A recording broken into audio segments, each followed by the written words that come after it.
Mapagpalang araw mga kamamsi ma'am, mag-worship muna tayo bago tayo mamalengke. So yan ay tanghali na pala dahil nag-church muna po tayo upang magpasalamat at humingi ng gabay. After nyan, nilagay ko na sa freezer yung ating mga stocks at sinimulan ko na yung ulam for today. At ito po ay tortang alimasag. So ginisa ko na ang bawang at sibuyas. Tsaka ko nilagay yung crab meat. Binili ko pala yan, nakahimay na. Siyempre para magkaroon po ng gulay, nilagyan ko lang ng repolyo, ng carrots at ng spices.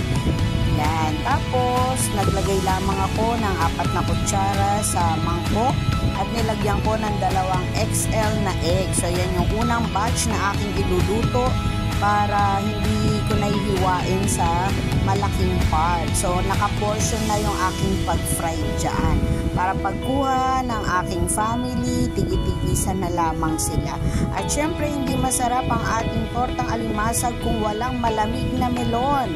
Ayan, nag-prepare nga pala ako ng 3 dip.